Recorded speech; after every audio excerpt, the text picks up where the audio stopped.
everyone, welcome to Creative Circles. Today we're tackling a really great topic and talking about how working with the community can really impact creativity. We've got two amazing speakers with us today, but first I'll give you a little rundown of what's happening. My name is Zoe. I'm the program manager here at Creative Edinburgh, and we've got a few of our colleagues with us in the room as well. We've got Caitlin, Inga, and Ola. If you give us a wave, everyone. Thank you very much. So you'll see our CE people.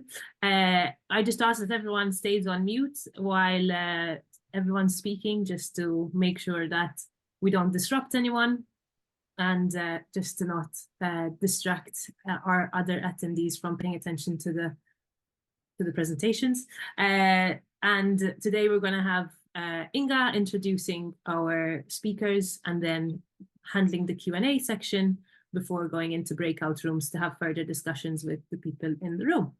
So today wouldn't be possible without our sponsors, Free Agent. We're very lucky to have them. Free Agent is an award-winning, easy-to-use accounting software for small businesses, landlords, and their accountants and bookkeepers.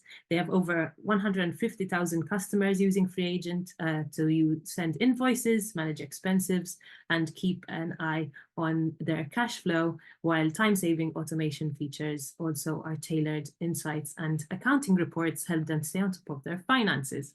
So thank you to Free Agent for sponsoring Creative Circles.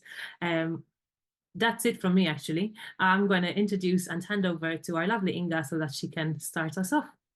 Zoe, my name is Inga. I am the community manager for Creative Edinburgh. So it's really great to see everybody here today. And again, thank you for joining us.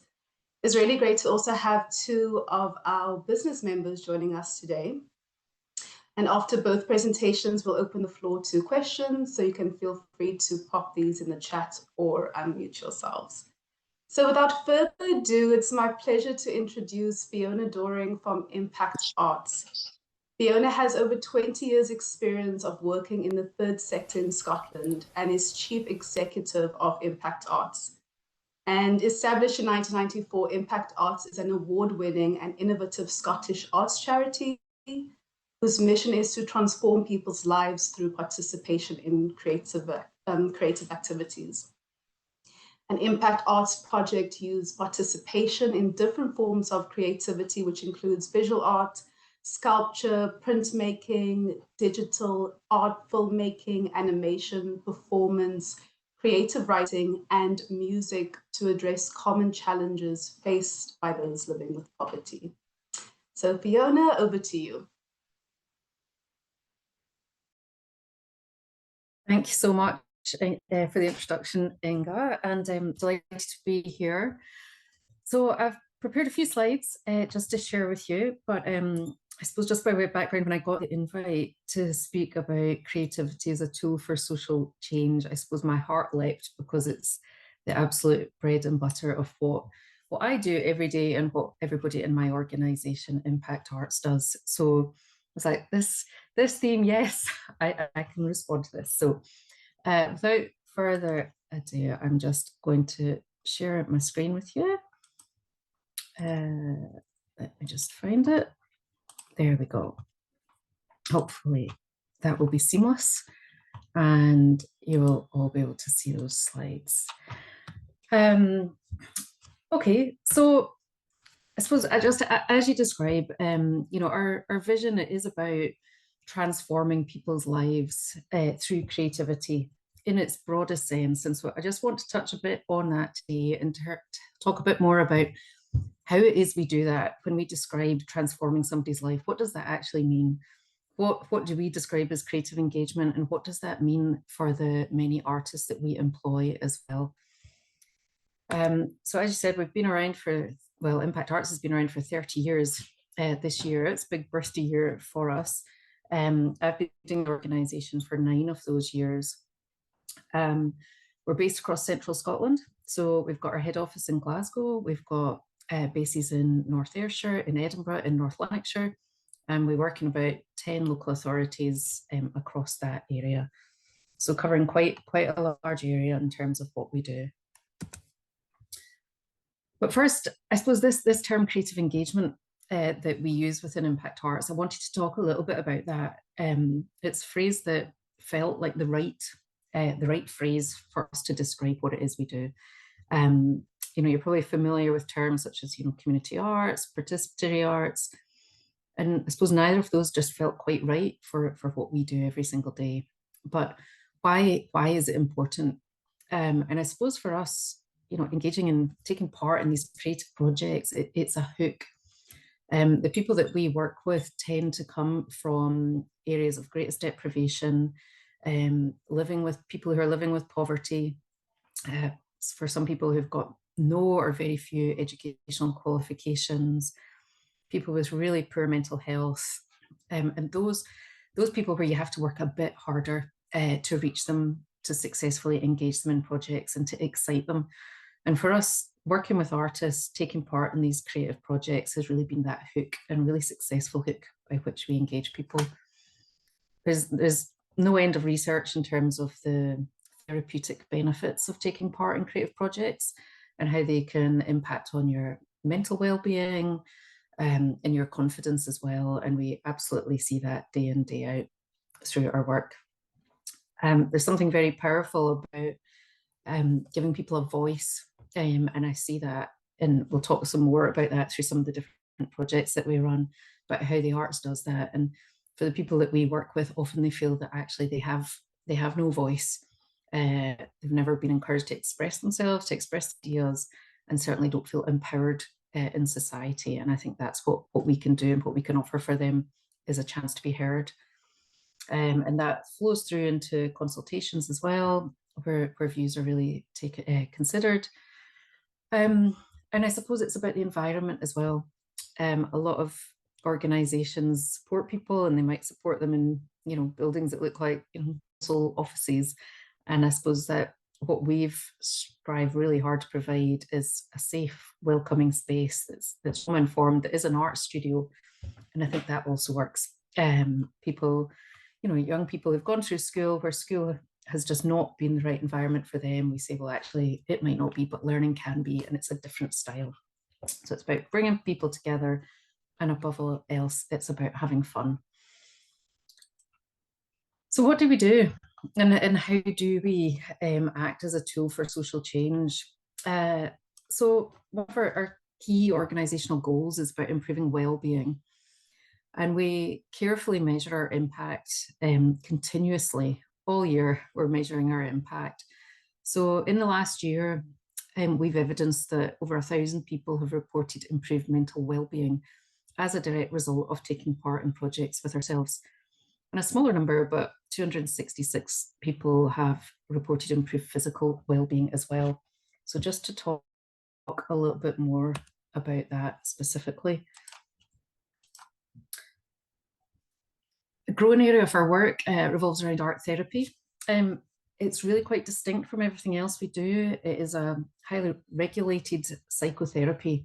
And so it stands aside, I guess, from the majority of the projects that Impact Arts delivers. But we currently have a team of about 10 art therapists who are working largely with children across Scotland. So in the last year, we engaged 250 children in art therapy services. And the children that we're working with are children who've experienced really significant trauma in their lives. Often they've got multiple challenges, often experiencing bereavements, living in really challenging home circumstances, perhaps with parents who've got substance misuse issues, or who've dealing with historical abuse as well. So our art therapists are really working with some of the most challenging cases in Scotland. And you'll see from those stats, just in terms of some of the impact that we have on those children's lives, in terms of developing their coping strategies, in terms of giving them an opportunity to express themselves, to talk about, or to share through art what is going on in their lives with them. So hugely meaningful intervention in terms of what art therapy is able to provide with some of those youngest children in society. At the other end of that spectrum, we deliver work with older people, and that might be in a community setting, or in Edinburgh here, we deliver work in the care home. And so in the community, we have many older people who go days without really seeing anybody. And what we offer through our Craft Cafe project is is a drop-in space. So this project here it's in Govan. 3 days a week, we have about 80 older people who come and work with our artist Charlotte Craig there. All self-led, making, engaging in different projects that take our older people out into the community to engage with local services, intergenerational projects, working with nurseries or with school children, exhibiting their work. Locally, we've got their work exhibiting in Kelvin Grove Art Gallery coming up, been at the Glasgow Botanics, creating these opportunities for older people to learn new skills, to bring joy to their later years, and to come together in this, using art as that social cohesion. And within the care home, it's people over the age of 90 typically that we're working with. And it's not to say just because you're in a care home that you're not necessarily isolated there either. And so it's again about creating that space where family members can come together with their loved ones, often people who've got dementia, and they can create together and make together. And I think that's the power of arts. It's creating those family bonds, where often it's a very difficult visit. We're saying, actually, you're never too old to be creative and to learn new skills. The largest part of what we do, we describe as improving life chances. And the majority of that work is with young people. And it's young people aged sort of 12 to 25-year-old typically. And there's a few themes within that. So education and attainment is a significant area for us. And it's typically we're working with young people who are at risk of disengaging from school. And the evidence would tell you if you're disengaged from school, your attainment is going to suffer. You need to be in school really to actually be attaining. Many of those young people just now we're seeing have got really severe anxiety. A lot of those young people are neurodiverse. Some are experiencing bullying within school, just doesn't feel like a safe space for them. And our artists are about empowering them, about giving them confidence, but using arts as that hook. And so we'll engage with projects, we'll take young people out to engage with their local heritage. They'll be making creative interpretations of that heritage. They'll be always showcasing their work. We have exhibitions at the end of every single project that we deliver as a chance to celebrate success. This image here actually was a showcase that was taken, it was presented at Glasgow Barrowlands. We brought young people from across Scotland together to showcase their work. And so we put great emphasis on that, the importance of actually putting people's work up publicly and celebrating success. And it really does have a massive impact on people's confidence. And so this project, we would work with musicians, visual artists, performers, and digital artists. So a whole range. And it is really just about inspiring, about enthusing with learning, and about building confidence so that young people can successfully go back and engage with school as well. And over the years, I think Impact Arts has become really known for delivering youth employability programs. It has been a significant part of what we do. And we deliver what I would describe as an entire pipeline of employability work. So from initial barrier removal, so young people who, as I say, have no qualifications, real often mental health challenges, who are unemployed and just really disengaged from society, all the way through to programs that are built around work experience or about supported employment. So we typically deliver this as a project. So it might be a 12-week project. Young people would come to us between 2 and 4 days a week. Our staff are accredited to deliver SQA qualifications, which are embedded in all of that delivery. And we do a lot of goal setting. So personal development plans with young people that are personalized and individualized for them. But how we deliver it is through the arts. So there'll be projects are delivered. So here it was an enterprising unit. This young person was supported in screen printing, designing t-shirts, and then selling those on. And so it's about really identifying, what are your interests, what are your skills. A lot of young people come to us and they don't know what their interests are. They maybe enjoyed art at school. It was the one subject they quite liked, or they feel a little bit creative. And for some, it is a hook, and they say, right, actually, I am good at this. It is of interest. I'd like to go on and study art further. and that's what they do. For others, it's the transferable skills, saying actually it's about problem solving, it's about having curiosity, and it's all these really important skills that you would need and that are transferable for any career that you choose to adopt. If you're doing a performance-based course with us, if you can develop your confidence enough to be up front facing, delivering a performance, then essentially you're well equipped to take part in any front-facing customer service role that might come your way.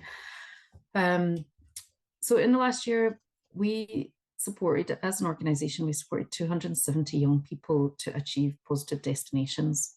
So that might be getting a job, might be going to college, it might be going on to a next stage training program. But for all those young people, it's part of their journey onto the next stage. We're one step in that journey, and where we can, we try and work with people for longer. We know that having that relationship with them is really successful in terms of supporting them to progress in life. And the longer that we can stay as part of that journey, the better the outcomes is what we see. And our young people achieved 246 SQA accreditations. Now, as I say, a lot of those young people had no qualifications whatsoever before. They dropped out of school and didn't achieve. So for us, it's those building blocks, and it's about enthusing and about turning people back onto learning and looking at the potential of what their life might be. And I think it is about being in that studio. It's about making, hands-on, creating, having a voice, and that's why it's successful. We also deliver a range of programs that are linked to criminal justice. So for a number of years, Impact Arts have been working in Pullman Young Offenders Institute in Falkirk. And we've got a fantastic team of musicians who are based in there. So Big Taj in the screen here is a really incredible beatboxer, and Spee is a hip hop artist. So there's a dedicated space within Pullman that is a creative learning space kitted out with fantastic music equipment. And they work with some of the young men who are in Pullman, teaching music skills. So might be teaching instrumentation, so guitar skills, teaching songwriting, music production. And it's really about looking at that opportunity. Young people there are 16 to 21 years old, and on average have a 2-year sentence, about saying, actually, we know that you're here for a reason, but if we don't acknowledge the fact that you're young and that this is a chance for change, then, there's something wrong here. And I think through that process of songwriting, what we really see is young people who need to tell their stories, who need to vent and need to talk about what's gone on in their lives up until that point, and really to make sense of it before they can move forward. And I think they're never going to move forward until they've actually been through this process that is actually about talking about their personal experiences, creating and using music is incredibly powerful in terms of allowing them to tell those stories. And then I suppose demonstrating the wide range of work we do. This project, Make It Your Own, is really practical, but it has arts and creativity embedded in it. And it's about working with adults as they get a home, as they get a tenancy, adults who are at risk of homelessness or who've been homeless, and teaching them all the creative skills to make over their home and to make it theirs. So we employ interior designers and who will work with people and talk about, what is your taste, what's your interest, how do you want your home to look? And we do a lot of furniture upcycling, a lot of crafting, sewing, making soft furnishings, and just really about saying, actually, you've got a budget, we've got a really small budget. How are we going to maximize this? How are we going to create a really safe, welcoming space that is your home? So it's a very practical, hands-on program, hugely successful, hugely impactful. And the people that come through this project, anecdotally, I've heard some say, that before this, their home was so awful that they were out and about, basically mixing with, I think I've got a wonderful case study where somebody said, mixing with the wrong sort. Once that home had become a safe environment, it was hers, it was in the color scheme she wanted, it felt safe, and she spent more time in her home, actually away from the bad sorts that were leading her astray. So hugely impactful in terms of people sustaining their tenancies and long-term security. Then the last kind of strand of work that Impact Arts delivers is about enhancing community connections. And this is woven throughout everything that we do. There isn't a project that we don't deliver in partnership. There isn't a project where we don't take people out into green spaces, engaging with local heritage, and just really making them feel like they're really active citizens in their communities. But further, we do quite a wide range of public artwork, and also community consultations. So where areas are being regenerated, we use the arts as that consultation tool to speak to local people, speak to local communities about what's important to them. And I wanted to share this, so it's a bit of a lengthy quote, but it came my way just this last week. And this was a young person who's been through a number of our programs. Dylan first came to us as someone who was disengaging from school, was funded through the council to come and work with us in our Out With school, but to actually come to Impact Arts premises to take part in a project. They then went on through a different employability program and got a little bit involved in Sketchy Youths, our youth steering group as well. But our team have worked closely with Dylan for a couple of years now, and he has now just successfully secured a place at Glasgow School of Art to undertake a degree there. And I just love the quote because I think it covers, you know, as I'm describing the projects, the structures, what they look like, but actually so much of what we do is about our artists and our staff team and how they support people. It's about the organizational culture as well. And so on that, just a couple of very quick sort of case studies. So Katie Falco, so Katie's second from the right in the left-hand picture. Katie's a furniture designer by training and has worked with us for a number of years. But what she describes as enjoying about the work is, you know, she's come from a design background in the design process. So what we have here is a mural that she co-designed with young people that's outside Glasgow Science Centre on the left.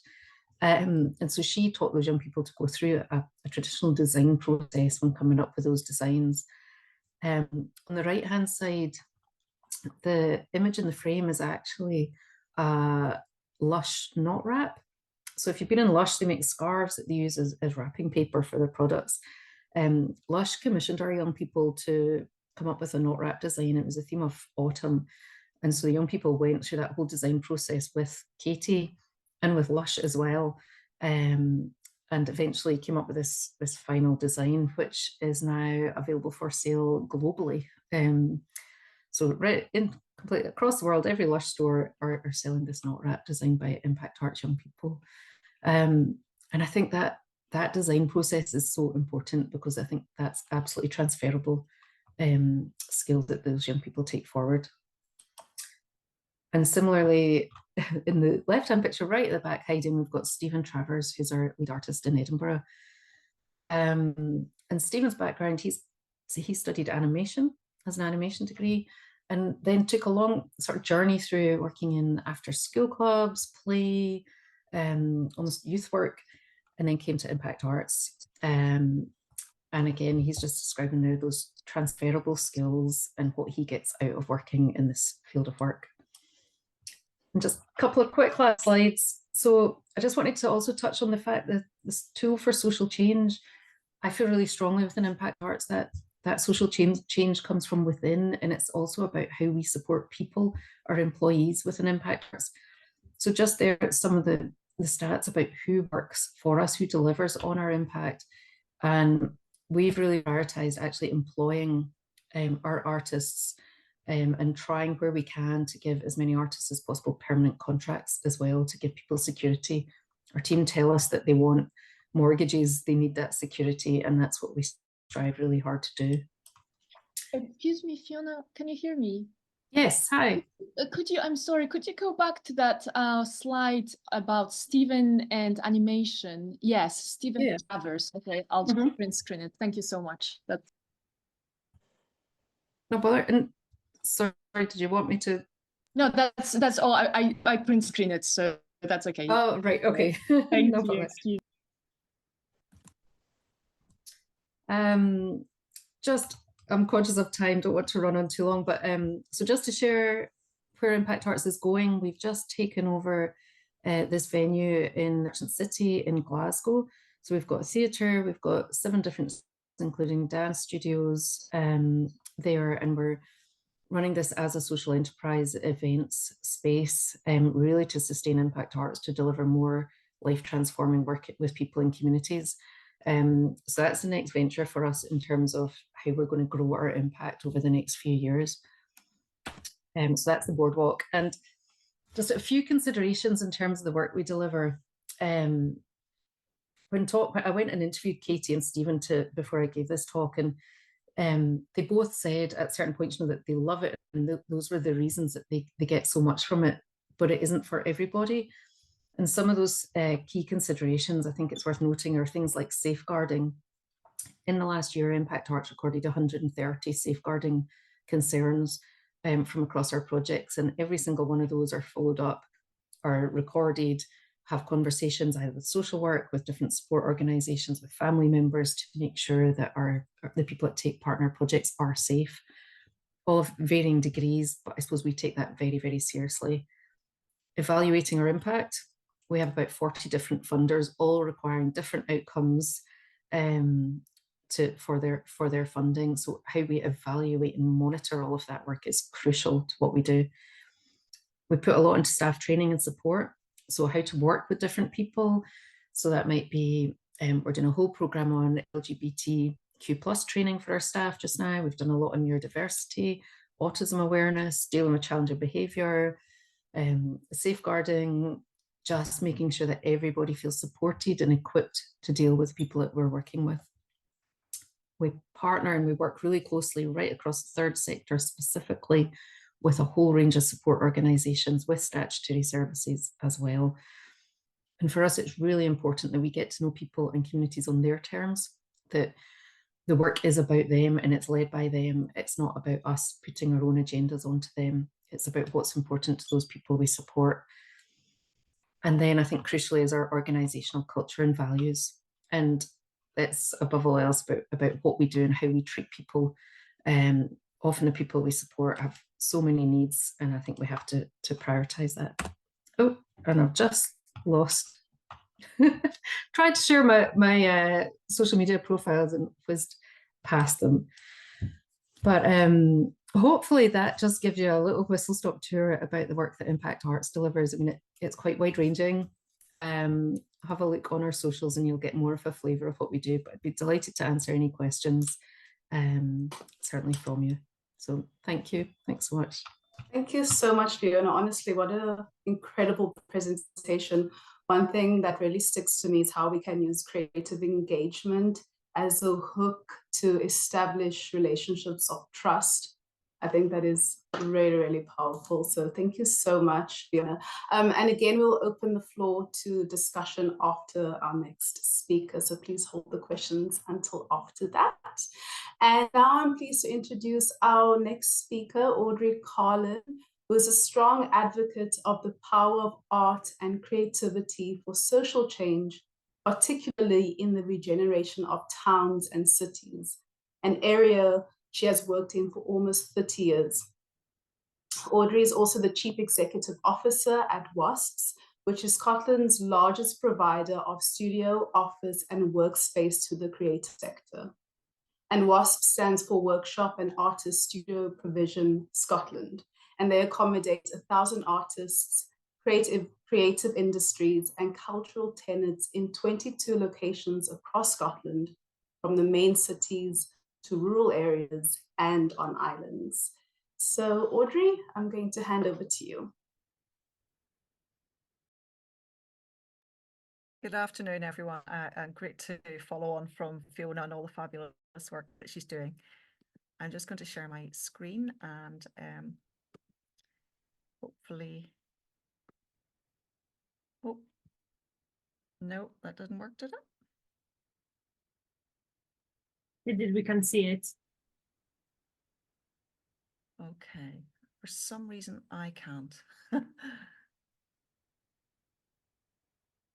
Let me just.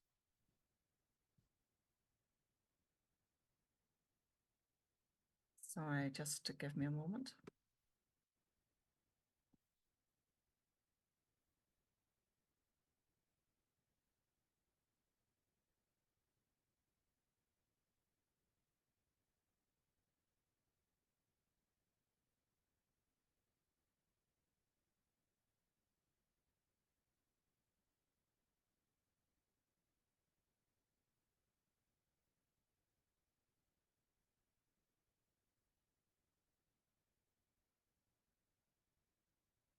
We can't see your presentation, Fiona. Oh, sorry, Audrey. You can. Yeah. You can, right, okay. I can't see it as my problem, so you'll Would have you to like bear me with. to share it instead? Pardon? Would you like me to share it instead? If you could, please. For some reason, I can't see it.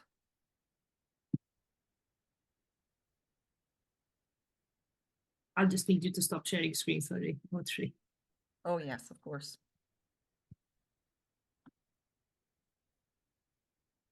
The wonders of technology.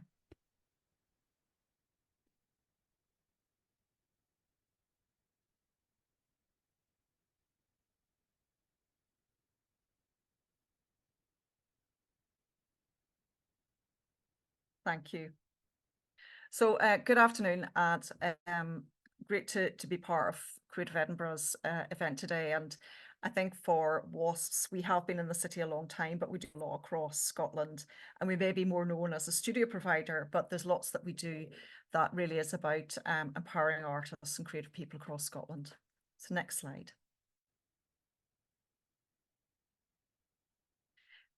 Oh, yeah. So there's lots that we do across Scotland. We've been around a long time, 46 years as a social enterprise and a self-funded organisation. And we support around 1,000 artists and creative tenants all over Scotland in 22 buildings. And we are home to the largest cultural community in Scotland with a wide geography. Next slide.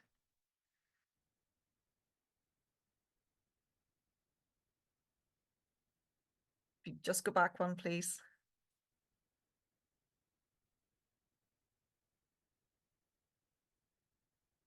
Next one. Oh, I think we're losing some slides in the middle here. So there's lots that we do. We're in buildings all over Scotland.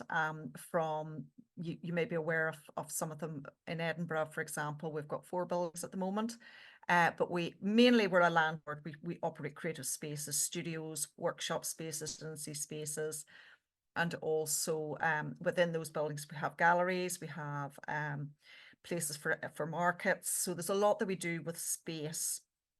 We also do cultural regeneration, and this is really about taking mainly historic buildings and bringing them back into use as creative spaces for studios, for residencies, and for creative use.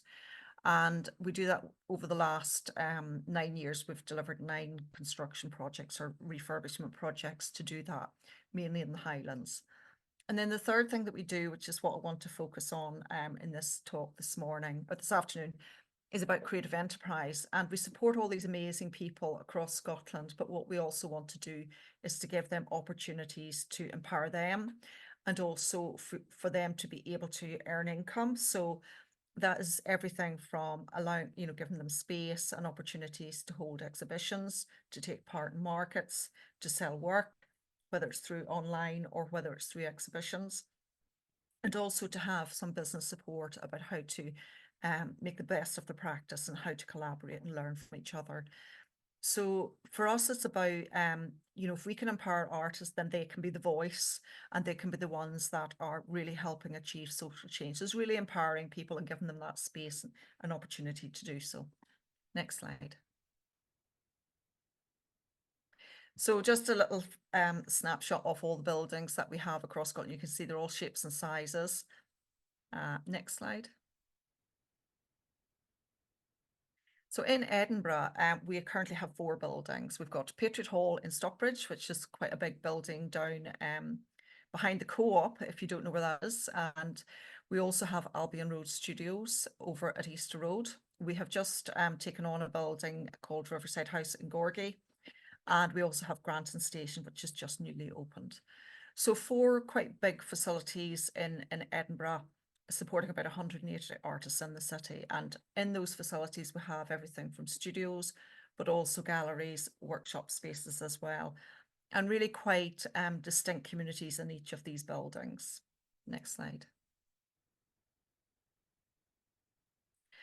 So I just wanted to kind of touch on why, you know, Wasps thinks, you know, creativity is so important for social change. I think creative industries are, you know, they're now in the top 6 economic growth sectors in Scotland, and that's everything from artists, makers, everything in that culture and creative sector.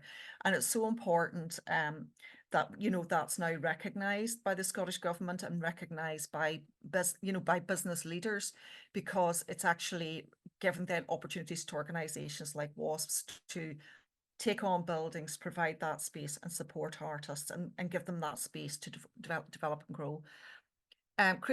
Creativity for health and wellbeing is obviously vitally important now and growing most significantly, particularly after COVID. And Fiona talked a lot about, you know, the importance that they feel and how that their work is really focused on a lot of these areas.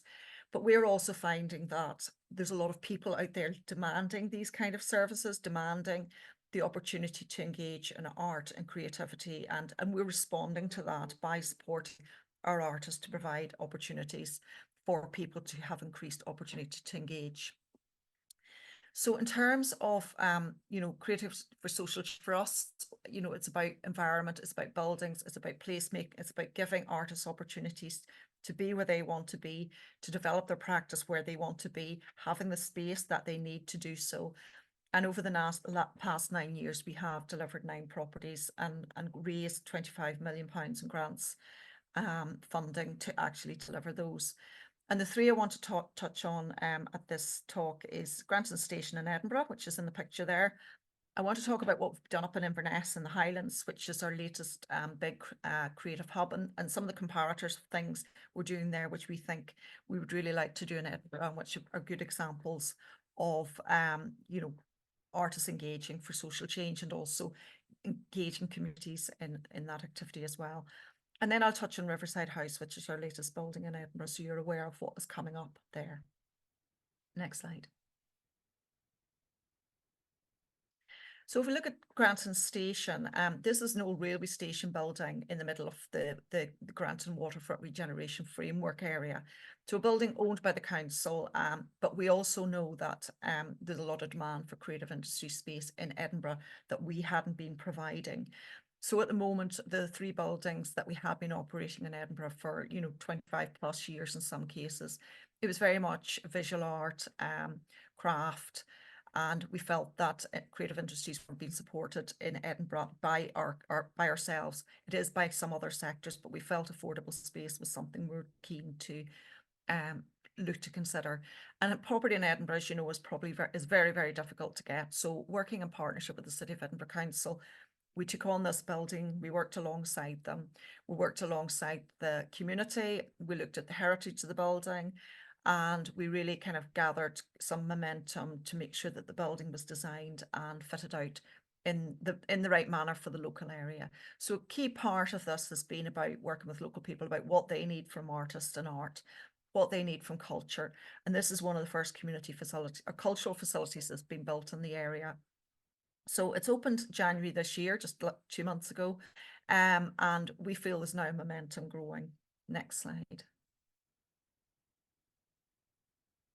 So this is just give you a feel for what's inside this particular building, but it's been very much working with the council, working with the wider cultural strategy group for Granton and North Edinburgh, and making sure that this isn't just about creating facilities that local people can't access.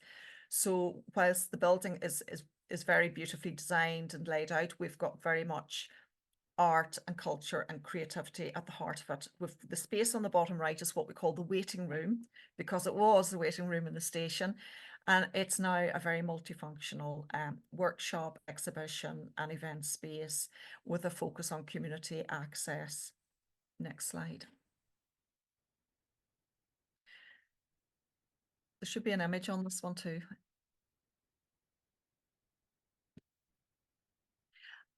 Oh, Okay, we'll stay there.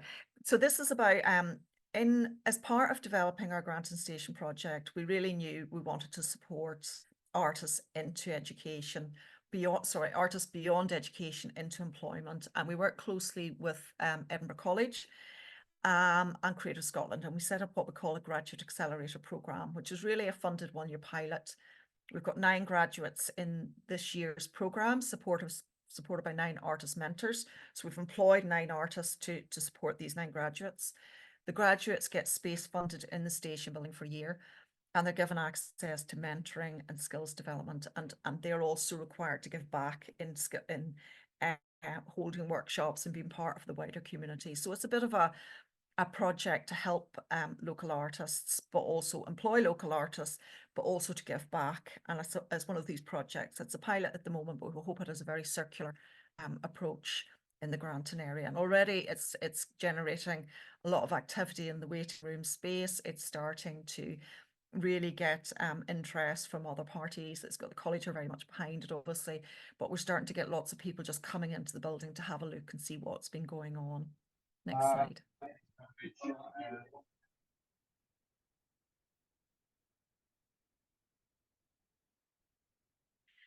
We also have in Granton Station what we call a community programme. Our Wasps runs under our Creative Enterprise programme. We have our own arts programme. So most of that is funded by ourselves, and the rest of it is about hosting others to come and use our spaces. So in Granton, our community programme has been about employing, again, artists to deliver a whole range of projects. And some of the ones that are already up and running at the moment are the children's workshops. We've been working with travellers who are living nearby. We've been working with we've set up an art for anxiety workshops, which is held every week for a number of months. We've also been hosting exhibitions from Edinburgh College students. And we're also working with local heritage groups to make sure that they have opportunities to talk about what they want to do as well. But we found these really quite engaging, and I think it's really opened up opportunities in areas that wouldn't normally have those opportunities for people just to engage in art and understand that they can be careers, understand that they have a voice, and to be able to express themselves in ways that they wouldn't normally be able to do so. Next slide.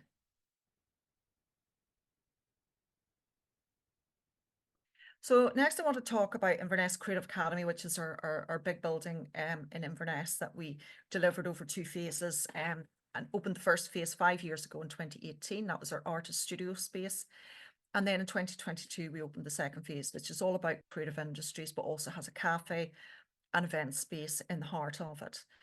So the reason I'm kind of telling you about this is because this is about artists approaching Wasps and saying, we want change, we want to do something that allows us to stay, make work and focus in our area, stay where we want in the Highlands, but also to have that opportunity to sell work, exhibit work, experiment, collaborate, do all the things that you could do perhaps in Glasgow and Edinburgh, but also show that there's a talent and an identity in the Highlands that perhaps isn't expressed somewhere like in the area at the moment. So it was really artists coming to us, setting up a community-led steering group. And then we worked very much on the heritage of the building, worked with various partners from the council, the University of the Highlands and Islands, and now Co-Base have a space, a tech skiller space in the building. But you can see there that, we work with local school kids, put a time capsule onto the floor, and we got children interested in a building that was on their doorstep, but they knew very little about. And now it's very much a heart of the community facility. Next slide. So just showing the kind of change, and this is about, like, while it is about placemaking, it's social change. It's about, £6 million investment in an area that wasn't to get that. It's about creating facilities that didn't exist before. So 2 buildings. We now have 39 artist studios in one. We have 54 creative industry spaces in another. We now have an ongoing program of workshop, exhibitions and events, a big cafe in the middle of it. And we have found that the building has become a real hub for the area, and we've been blown away by the amount of people that want to engage in art that had never engaged in art before. Next slide. So the impact for this building, and particularly in terms of social impact, it's now a creative hub for the Highlands. We've provided space to do a lot of things that you wouldn't get in all of our buildings. Space to learn, develop, collaborate, engage, and the common spaces have been really key to that. So it's allowed a lot of talent to stay in the Highlands. It's where they want to live, it's where they're inspired, it's where they've been educated, or it's been where they've grown up and they want to come back to. But we're also inspiring people into creative careers and understanding that, the creative industries is now such a growing economic sector that this is really quite an area that there are jobs and there will be jobs into the future. It's also supporting graduates into employment. That graduate transition is quite vital, and particularly in the Highlands where people tend to leave after they're educated or go to the Central Belt to be educated and don't come back. And it's about creating employment. So lots of creative industries are, we do business development for them, and I think it's been really quite important that we're seeing them grow now. And we've got everyone in that building from, podcasters, architecture, right through to glassmaking, a dark room facility, and our open arts project, which is a really important project that we've developed that now receives NHS referrals for art for health and well-being and working with disengaged people. So we've got lots of spin-offs of what we do within the building and lots of projects that are developed, some run by us and some we facilitate that are run by others. Next slide. I'm just showing you what we've been doing elsewhere at the Brigade. We have been we've got lots of artists working in there at the moment. This is one of our buildings where our office is and where we have lots going on at the moment, where we have open studios, we have events, we have markets, we have cinema nights, we have all sorts of things, and we're about to do more of that. So if you go to the next slide, please. So the back of the Brigade currently looks like this. It's a construction site and we're converting another 2,000 square meters of space into more market halls, more event space, and more creative industry space. So this is really in response to demand. We're in a city centre location. We're providing opportunities for artists to have their work out there and engage with people coming to Glasgow for, to experience things, rather than just go to the shopping centre, which is, we know what they're not doing terribly well at the moment. So people want experiential, and we're providing that now, and this facility will open in the autumn this year. Next slide. So that's just a little bit about that project. I'll skip through that, but yeah, open in autumn 2024, but hopefully you can come and see that in due course. Next slide. I think this is a different slide. I was hoping to show you Riverside House, but I'll maybe stop here and tell you a little bit about Riverside House. So I'll just close that one if that's okay. So Riverside House is our new building that we've taken on Gorgie Road, and it's about 2,500 square meters or 6 floors. We currently have artists from West Park Place, which is a building we had to close recently, in one floor of that on a temporary basis while we fit out the rest of the building. So that building will have 6 floors of artist studios, workshop space, and it will be accessible. It will be 24-hour access, as all our buildings are. And we'll be able to do so much more there in terms of, an accessible space. It's got car parking. It's got much more sustainable facilities than we've been able to offer in Edinburgh for some time. So I think it's going to be a really interesting and really great addition to what we have already in Edinburgh. I'm sorry, but I've lost my slides. I did have some summary points about, what we thought about social impact. And I think for Wasps, we've noticed that, artists really kind of, they need so many opportunities to be able to grow their practice and to engage.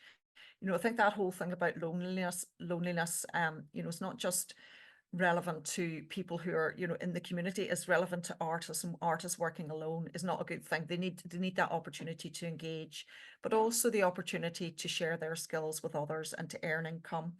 by holding workshops, by engaging with people, by providing art for health and well-being purposes, but also to be able to grow their own careers and have a voice. And I think, you know, art is always really important. You know, I think art gives the identity of a location. It gives, you know, in Edinburgh, it's an incredible creative city. However, where's the local identity? You know, we don't want it just to be about global unification and everything, every city looking the same. It's about having a space for that identity, it's having a voice for that identity, and it's having opportunities to create, show, share, and collaborate, and really kind of do that where people want to be. So for us in Edinburgh, you know, we have 4 buildings now. We're excited about Riverside House. We're excited about Granton as our newer facilities, because our other buildings have been full and we've never been able to you know, support more emergent artists or the creative industries. And we're really pleased that we can do that now and hopefully make a change in the city. So I'll end there, but happy to take questions. And apologies, my slides just didn't play ball today. Thank you, Audrey. No worries, you know, tech issues that can happen. Amazing presentation. I love that theme of, you know, creating spaces, not only for engagement, but for that sense of belonging, and the fact that, you know, constructions of identity can be made through the production of art. So many powerful things that, you know, you spoke about in your presentation. So thank you so much, Audrey. I'm just going to pose a question from one of the audience members to both speakers. What are your personal reasons and or experiences working in the field you do? Fiona, I can start with you. Okay, I mean, I suppose my background is that I studied fine art. It was a combined degree between Edinburgh University and Edinburgh Art College, and then did a postgraduate master's in fine art at Edinburgh Art School. And I suppose from there I started working, exhibiting my work, but also delivering arts workshops with galleries along at the same time, and got an internship at Peacock Visual Arts in Aberdeen, leading initially on the education programme, and then leading on to project curation. And I suppose it was through that education programme, I guess, that sparked that interest in seeing, you know, the power of change and what the arts could do and bringing it to different audiences. And I suppose that always felt really crucial to me. And, you know, I remember at the interview for that job discussing, you know, positive and more negative experiences of going to see art myself. And it was a case, you know, going into a gallery with somebody with 7 years of, you know, higher education qualification, and just feeling hugely intimidated going into that space, and just feeling like it was so wrong. And it's something that I'm so passionate about. It's, my God, you know, if I'm feeling that way, how the heck is anyone about or hooked in about bringing art to people that wouldn't traditionally think that it's for them, and about saying actually it is for anybody, it's for everybody. And so I suppose that's kind of how it's come about for me. From my experience, whilst I did art school in A level, it was a career my parents weren't so keen for me to follow, unfortunately. And I went into planning regeneration, and most of my career has been in regeneration. But what I've very quickly found out is that every area has a history, every area has stories, and the people that are living there want to be part of that, telling stories. And it's really, you know, so I've always used artists as part of that regeneration process. Firstly, it was it used to be a percent for art as part of any project, any design project. But I've used artists alongside whether it's been working with young people into the heritage of a place, but also going into school and talking about careers in the creative sector, but also working with disengaged young people, creating cartoon, you know, animation storybooks about, you know, their experiences in the area with the concept of regeneration as the background. And I've just found that has just engaged people. It's opened up opportunities, it's opened up career ideas for them. So when it came to working with Wasps, when it married up dealing with regeneration and property, working with artists, it was kind of a no-brainer. It all works really, really well for me. And I also see artists also need a lot of help to you know, connect, have space, support for them as well. And if the more we can support artists to be the best that they can, then, you know, it works for everyone. Thank you. And we have one more question. We have about 4 minutes left for this question. Francesca asks, what are artists saying about the impact on sense of belonging, creativity, freedom, since the issue of space finding is supported by you?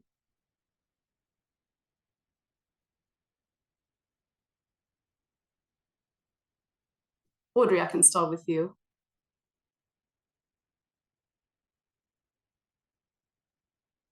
Right, that's a long question. I would say we certainly find that a lot of artists, you know, for us, it's not about, you know, this is Wasps Studio in Inverness or Wasps Studios and Patriot Hall. It's about Patriot Hall, it's about Inverness, it's about communities already there, and them being very much driving what that community is about and driving, you know, what the feel of that building or that space or what goes on in that building is. So we're very much, it's been about them making, you know, it's a sense of belonging that they create.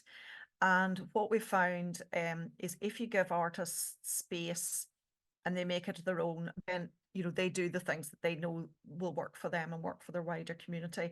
And I've heard so many just saying, it's given me a safe space, it's given me a place to practice, it's given me space to collaborate, to learn, also to kind of, you know, earn some income by holding workshops, but also a sense of community, because I feel a lot of artists come out of art school and then, you know, they can be quite isolated. So it's about giving that peer-to-peer support as well. So the sense of belonging has, you know, really been about what they want to do with the space and how they make it. I'm not sure if I've answered all the other things in that question, but it certainly gives them to, you know, to do what they want to do, and we're just the facilitator. Great, thank you, Audrey. Fiona, is there anything you'd like to add to that? I suppose I see our role less is about, you know, providing that space. You know, I think, I suppose in terms of artists having that sense of belonging and that freedom, I guess I see our role much more, you know, as being an employer of artists within that. And I think my assumptions of what I thought the artists wanted from us wasn't actually, when I speak to our artists, what they did want, you know. And I spoke about that, you know, that most of our artists are saying, you know, they want those sort of longer term contracts, they want the security, they want those careers. And so I suppose that's what we've really tried to facilitate, to allow artists to remove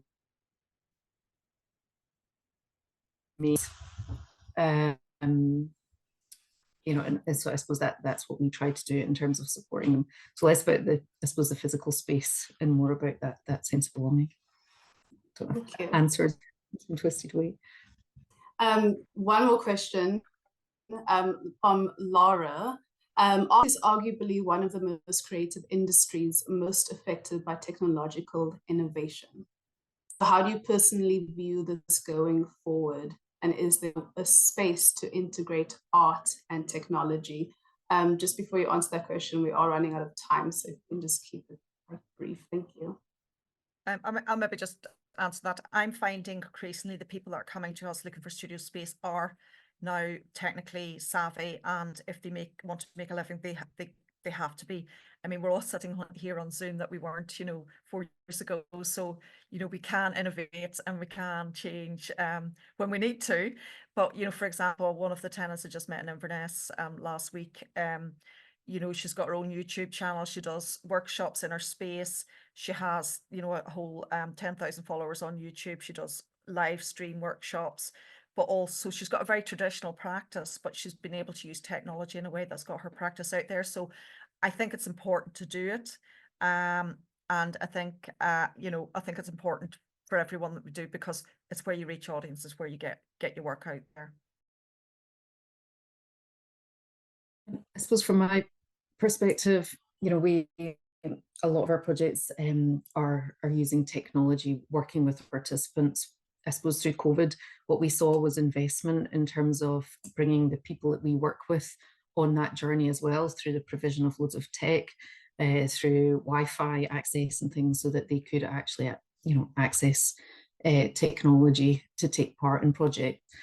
I mean, it is still a barrier, and we try and build it into all our funding applications if we think it's going to be a challenge, for our young people, for example, to take part. Then we build in those costs and fundraise against them so that they can have equity of access to technology. So yeah, I think it's embedded in what we do to a level, I suppose. I wouldn't say we're using the highest, most advanced technology possible, but it is embedded in everything that we do. Great, thank you. Thank you everyone for the questions, really great questions. Once again, Audrey and Fiona, thank you so much for your presentations. That has certainly left me inspired. If we're in a room, it would be clapping right now. It would be great if we were all together in person to continue these conversations that are happening on the chat. But that's it from me. Zoe, I'm going to hand over to you. Great. Oh, I am unmuted. Sorry, my Zoom just told me I was still muted. We are technically going to be in the same room together, so to discuss. So we're going to go into breakout rooms now for 20 minutes, so everyone can discuss everything that was said in the past 45 minutes. So we will come back at 20 past and have a little bit of space for community shout outs, where you can just let everyone know what's going on, what's coming up, and if there's anything you want to share. So breakout rooms are just open now, so you should be able to jump right in. Thanks everyone.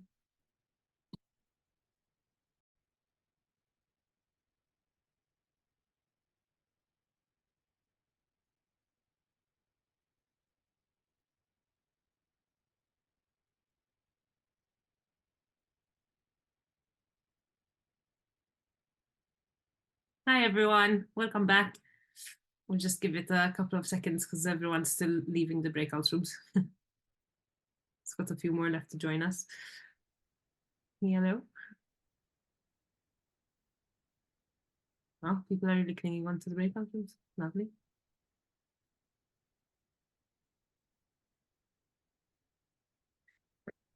Here we go. All right. Thank you so much, everyone. I hope you had beneficial chats in the breakout rooms, and that was fun to meet everyone and have a discussion about what was said in the main session. I'm just going to hand over a little bit to you. If there's anyone in the room who wants to share anything that's coming up in their organization or in their freelance practice, if there's anything you want to share, now is the time. We allow a few minutes just for people to sort of put that either in the chat or, yes, we do have someone. Lara, would you like to go? Yes, hi, thank you so much.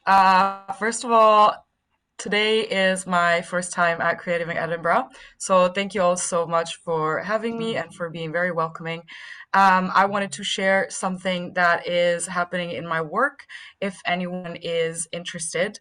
I'm a second-year PhD student at the University of Edinburgh, and I am running a series of creative workshops to interact with AI regarding bias, and particularly gender bias. These are paid opportunities, so there is no sort of data exploitation going on here. They are 1 hour long. They will be happening end of March, end of April, and beginning of May. I'm going to leave my email in the chat, and if any of you is interested in potentially taking part or just chatting to me about them, I would love to hear from you. And thank you so much to the organizers for giving me this space to talk about this. No, thank you. No, thank you, Lara, for that. Sounds great. So we'll let you pop that in the chat, and we'll send it out an email as well in case anyone doesn't grab that straight away. Is there anyone else who would like to share anything or have any opportunities they'd like to speak out to the room? I can't see anyone's hand. Great. Okay, so Tim, did you sorry. have please do. Oh, this is your time. Yeah. So I've just graduated from my master's in music psychology, and I did a project around including transgender and gender diverse people in LGBTQ specifically, but also just in group singing. And I'm kind of looking to put my research into a practical resource right now. But I'm quite early careers, so if there's anyone that has any guidance or ideas of organizations to go with this or how to like develop this as a project, I'm gonna put my email address and my Instagram in the chat as well. So yeah, thank you. Oh yeah, this was my first time as well, and it was really interesting to hear everyone. So thank you so much for having me along. No problem. Thank you so much, Pim. We've got Francesca as well. Francesca, you've popped something in the chat as well. Yeah, it was just a point at the chat, and also I have somebody I know that could collaborate with Pim. That was just my Awesome. extra note. Thank you. No, Cheers, Zoe. Yes, thank you so much, Francesca. That's really great. And Francesca will save, if you can also send us anyone who wants to share this on email, please do send it to me on program@creative-edinburgh. It's the same email I sent out joining instructions to, and I'll be able to send this all out on email as well, so that the people who couldn't stay for the whole meeting can see that as well. We also have a lovely link and some blurb from Jason in the chat, so do feel free to look at that, everyone, as well. Is there anyone else who has any more announcements or anything they want to talk about? Yes, hi, my name is Lale Sherkat. I'm a photographer. I do every sort of photography, but mainly I'm a street photographer, being a journalist for 20 years, and I'm open to any kind of photography project. The last project I had called Family in Migration. We were talking about the migration and different, basically, culture. And that project, which was 12 workshop, and I taught the participants narrative photography from the scratch. That helped mental health, and basically it helps so many participants, their confident, and it gave them skill of communication. So I just want to say I'm open to any kind of art or photography project. Thank you for the opportunity. Thanks. No problem. Thank you very much. So we are over our time, so apologies, everyone. I'll just put a little few links in chat about what's happening at Creative Edinburgh. So I've linked to our lovely sponsor, Free Agent, who, again, we're very grateful for, because without them, we couldn't host creative circles in the year of 2024. We also have some great events coming up in March. We have Creative Sectors, which is focusing on sustainable fashion and the textile industry. We've got some great speakers from Shrub Co-op, from Dovecot, and more. So please do click on the link and join us. That's going to be next week. And then at the end of March, we have a Green Tech meetup with Codebase. So yeah, that is it from us. Thank you very much. I don't know if my camera's working, apologies. My internet seems to be flagging now for some reason, but it's been lovely to have you all, and we hope to see you at the next events, which are all in person. So it will be lovely to see you in person as well. Thank you, everyone. Have a nice day. Thank you, everyone. Bye. Thank you. Thank you. Bye. So much.